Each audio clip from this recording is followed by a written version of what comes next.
everybody, and welcome to the Freak Show. For those of you who don't know me, my name is Miri. I'm a tattooer and I've been tattooing for about 5 years now.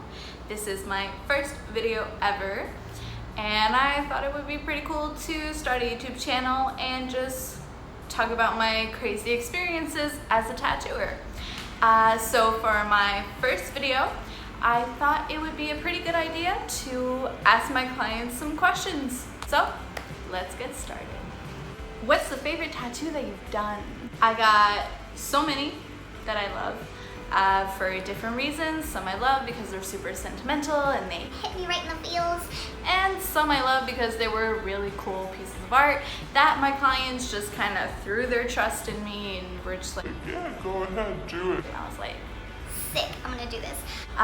If I'd have to pick one off the top of my head, I've got to say it's got to be the eyeball tattoo. I'll try and insert a photo right here.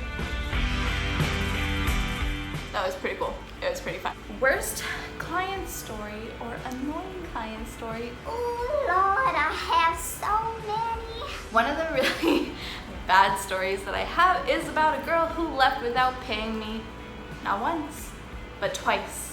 2 times I fell for it. I fell for her shenanigans and she literally robbed me. So long story short, comes in for a tattoo, get done the tattoo, I wrap her up, she's like, oh my god, I gotta go, there's an emergency, like I'll e-transfer you the money, like no worries, like I'll wire you the money, don't worry about it, I gotta go. and that's how she used to pay me because this girl was a regular client. Okay, so that's how she used to pay me. There was never any problems. 2 weeks went by, I never got paid, and then I threatened to sue her, and then a week later, she finally paid me, and I told her that I wasn't gonna work with her anymore, because after 2 times of running off without paying me, I wasn't gonna fall for it for a 3rd time. So I told her I wasn't gonna tattoo her anymore, and she threatened to ruin my career. You're gonna lose all of your clients, and how dare you refuse to tattoo me. Which is pretty funny though, because a couple weeks ago, or I think a month ago, that same girl contacted me again being like, I'm so sorry for last times, would you please tattoo me again? I was just like, I'm not going through that again. Hell no. I'm not doing that again. So yeah, that's one of the worst stories. Just don't freaking leave without paying someone. Can't do that. It's not very nice. What's the best thing about being a tattooer? I think I gotta say my favorite thing about being a tattooer is doing memorial pieces. So just, I don't know, it hits me in the feels. It's awesome to be part of their healing process and to offer something so permanent to someone that means so much. It's really cool, and you get to hear so many stories from so many people, because everybody's getting a tattoo for a certain reason. Yeah, some people, like, they get tattoos because, you know, they're just cool pieces of art and they don't really mean anything, but getting to hear everybody's stories, that's pretty cool. It's got to be one of my most favorite parts. What's the hardest part about being a tattooer? It's not always easy. I have to say the one thing that I really struggle with is the I want it now mentality. So I completely understand this mentality because the best way I can describe it is like if you want to get your hair dyed. I know that I'm like this, and I'm sure so many people are like this as well. You wake up one morning, you want to dye your hair, you want to dye your hair now. And it really sucks to like text your hairdresser and be like, can you please fit me in today? I have this overwhelming feeling I just want to dye my hair now. and they're like, no, you have to wait 2 weeks, you need to take an appointment and wait. That mentality, people do that with tattoos as well. They wake up, they have an idea, they want a tattoo, they have the money now, they want the tattoo now. That's hard to deal with sometimes because I have other clients, I have other drawings I need to do, I got stuff going on in my personal life, and I need to try and like, you know, try and please everybody. I tried to be a nice person. You get everybody in like a good time frame so nobody has to wait too long, but that can get a little overwhelming. Have you ever had someone faint or be a drama queen while they're getting tattooed? Yes, of course, all the time. I totally understand like the whole being a drama queen part. Tattoos hurt. There's nothing you can do about it. I'm super sympathetic towards that. I'm the worst when it comes to tattoos, and I tell this to all my clients to try and reassure them that they're not being that bad. I like cry and I twitch and I make noises because tattoos hurt. So I'm super sympathetic towards that. But on the topic of fainting, I have a pretty funny story about that. It wasn't funny at the time. It's funny now, but at the time, it was the most terrifying thing ever. So I was tattooing this super big guy at the shop that I used to work at back in the day. And I do like 2 lines on his forearm, and I look up to be like, So, how's the pain? Is everything okay?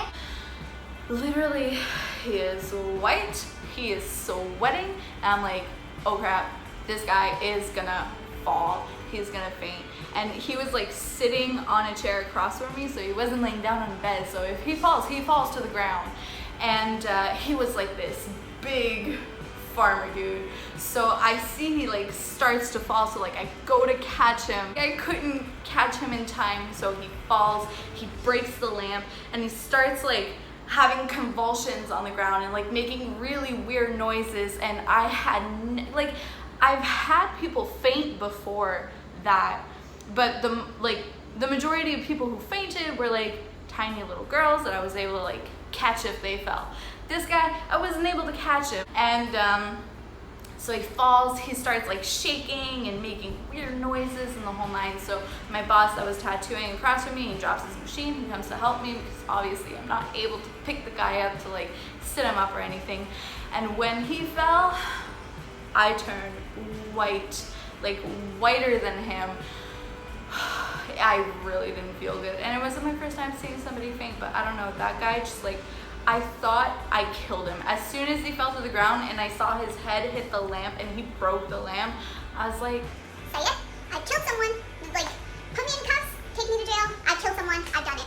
so I really didn't feel good about the whole situation.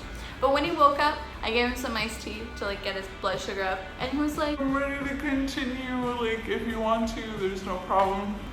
and I was like, No, I need to go home. I don't feel good. Like, I can't tattoo you anymore. so we finished it off another day, and then he didn't faint. So at least we got to finish the piece. Where do you get inspiration for all your beautiful artwork? Well, thank you so much. That's so nice of you. I gotta say, inspiration comes from clients.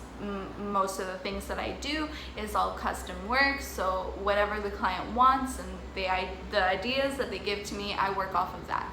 And for my own personal works, my brain and my dreams.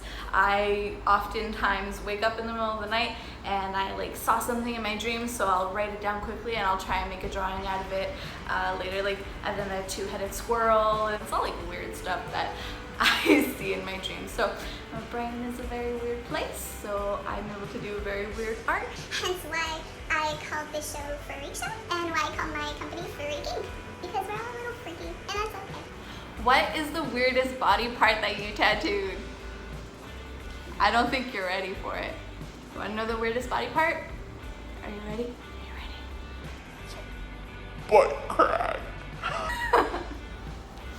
Tattooed a butt crack. Must have really hurt. Have you ever said no to a tattoo? Yes, definitely. Of course, I had said no so many times for a tattoo, depending on what they want and the age or stuff like that. There's one story that really cracks me up every time, and when I was asked this question, I was like, Are you serious? Boy, get out of here. okay, so I was asked to, wait, I'll do an impression of the dude. So, like, one of your tattoos, could you tattoo both the top of my hands and like all of my neck, so when I'm wearing a hoodie, like I look like I'm tattooed? No, I won't do that. But it cracks me up every time I think about that. So we compromised and I did a chest piece on him. I was like, you know, start with the chest, move on to the arms, then to your hands and your neck maybe if you really want to. But he had no tattoos and he just, so I look tattooed. No, man, like start normal like everybody else. So that story really cracks me up. You get some pretty big guys getting tattoos sometimes. Have you ever been afraid of them, thinking if I mess up, I am dead? Not so much. Like, I've tattooed some scary people. I've tattooed some people who give me some like really weird vibes, and oftentimes I've wondered, Am I tattooing a serial killer right now? Like, this guy is like giving me some really strange vibes.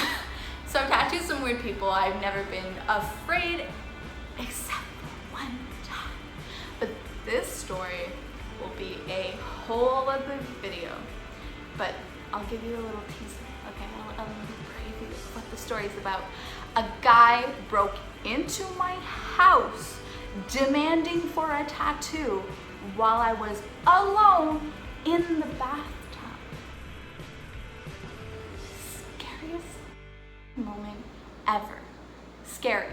So scary. But that's gonna be way too long of a story. So I'm gonna save that for another video. And that's it for me today. I really hope that this was a good introduction. Hi, nice to meet you. I wasn't able to answer all of the questions that my clients gave me. So maybe I'll do a part 2. We'll see. And yeah, do all that fun stuff with the buttons if you wanna. If not, that's all right. It's okay. It's cool. All right, bye.